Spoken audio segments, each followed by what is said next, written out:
everyone. I hope you're having a great day. Thanks so much for joining me. So, I've been thinking about this idea of productivity a lot lately, and just noticing more and more in, I guess we could say, modern Western culture, my own life, my own habit patterns. How much so many of us are driven by a productivity mentality, as I like to call it. Now, getting things done is great. There's nothing wrong with getting things done. We need to get things done. So I don't want to confuse what I'm going to critique a little bit, like a productivity, an overemphasis on a productivity mentality, with actually just being productive. We all feel good from being productive. And of course, we can make the world a better place through being productive compassionately, caring about others, making projects to help others, etc. So, of course, we need to be productive in our life. But there's a certain kind of productivity that I've noticed just intensify more and more. It's been there for quite a while, at least in places like the US where I'm from. But I feel like it's intensified where, it just feels like we're all working towards something physically, in our jobs or whatever. And we just kind of show up, but that thing is quite elusive. Money is not elusive, and we need money to live. So I'm not talking about that necessarily. It's more like, of course, we need to live, but why does so much of our energy go towards accomplishment, right? And just the act of productivity in itself. So I don't want to go too much down the rabbit hole into other areas. I try to stay focused on Buddhism and meditation here. So mostly I'd like to talk about how the more destructive kind of productivity mentality can enter our meditation practice and create obstacles for us, create a little bit more stress than we need necessarily. But I just wanted to point out that I do believe, whether it's meditation or something else, the difficulty we run into, the obstacles we run into in relation to productivity mentality comes from the overall culture, right? Getting things done, etc. Focusing on that as the ultimate goal of life, where, I think a lot of us are burnout. We're ready for a break. And some of us don't even know how anymore to take a break. There's sort of, the mind gets wound up into doing, and then this gets connected into our personalities and ego structures of, if I'm not doing, I'm not good enough, etc. So this is where I think productivity mentality can do the most harm, is where it gets, merged with our sense of self, our sense of worth. And then if we're not producing, if we're not doing, we're not worthy. And so that's the question here, like, worthy of what? So in meditation, as I said, this can also happen where we are centering a goal a little bit too much. We're centering an outcome a little bit too much. And what I've noticed in the people I work with is that this often happens unconsciously. It's not like, a lot of us sit on the cushion and we're like, I need to be calm by the end of this. We're not like consciously saying that to ourselves, but we're placing that expectation, which again, to me, an expectation is highly connected to this kind of destructive kind of productivity where, we have something in mind and then we can't be creative with that process because we're already setting up what something should be or what something should look like. And this prevents curiosity, which I'm a big fan of. It prevents a journey or a process or a path from happening. And it can really just, make meditation not fun pretty quickly. I think for those of you out there who are, long-term meditators or even have been doing it a couple of years, meditation is tough. And often the majority of our formal meditation sits, they're not only work, in the sense like we're working something, but often we're not feeling great from it, right? And that's because we're not meant to. It's not meant to make you feel good all the time. I think there's there's things that actually can do that in an easier way. But what meditation, at least in the Buddhist traditions I practice, recommend. So what meditation is for is getting to know our minds and getting to know life and how to live life properly, I guess we could say. So it's a much different goal. So having a goal is okay. It's just when does a goal become an expectation? And then when does that expectation serve a destructive productivity kind of mentality connected to our worth, right?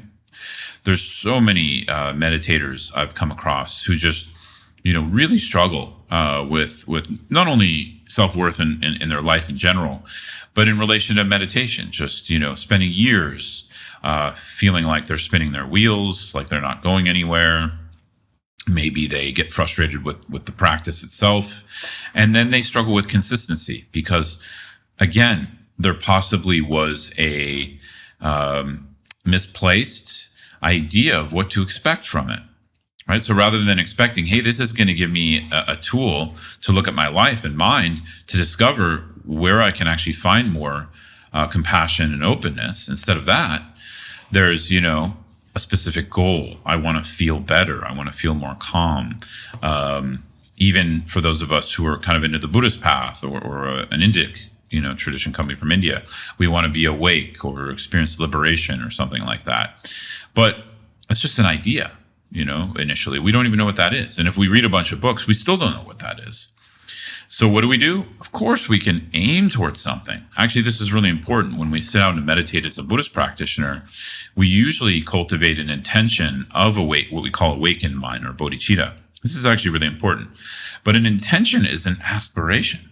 It's not a productivity mentality. It's not, in setting up an expectation. Oh, after, this 45 minutes or an hour, I need to be awake. No one would think that, right?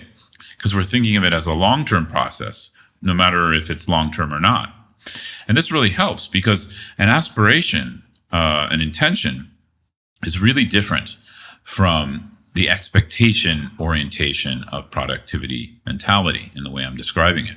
So that's my first recommendation. When you catch yourself going down that road of expectation or feeling bummed out about your practice, or at the end of the practice, you just felt like, what was the point? I just feel more kind of anxious than before.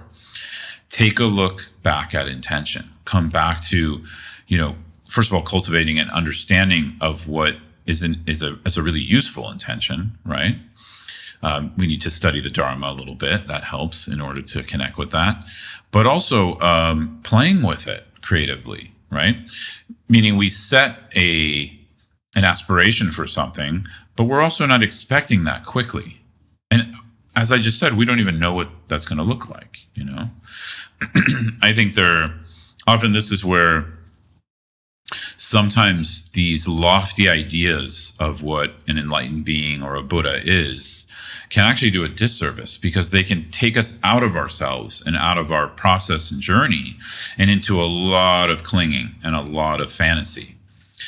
And again, I'm not saying it's bad to aspire to something or bad to look up to something spiritually. We need that. That's actually important for when we integrate devotional practices into our meditation and spiritual path.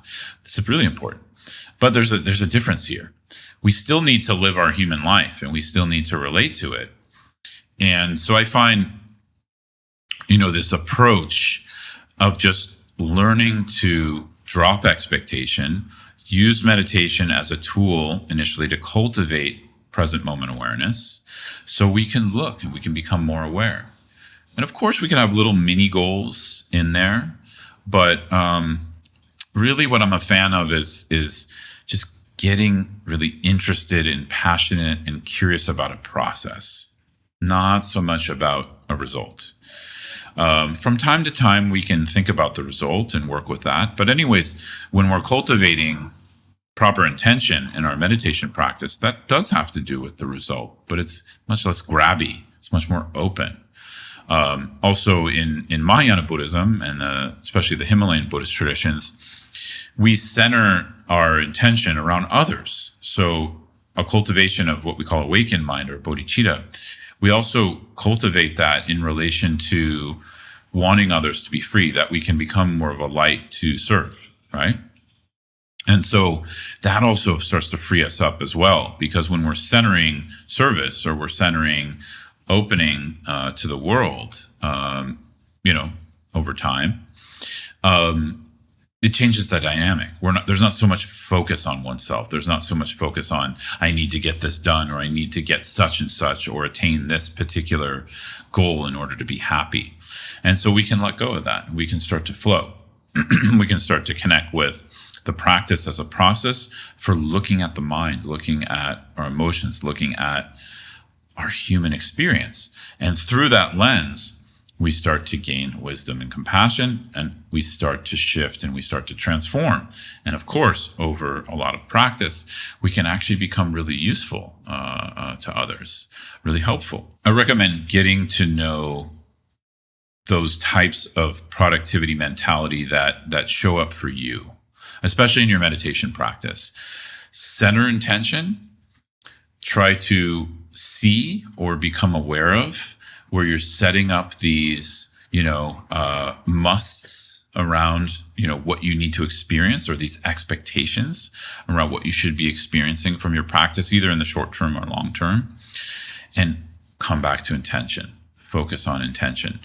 As I already said, learn even about what that means. And, bodhicitta is a very big teaching and vast and very powerful, but it does take some study to really kind of grok and merge it with our practice.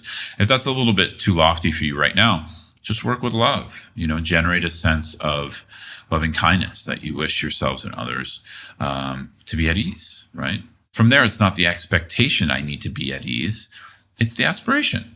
And of course, you're including others too. So we're coming out of, our confined structure of how we view ourselves.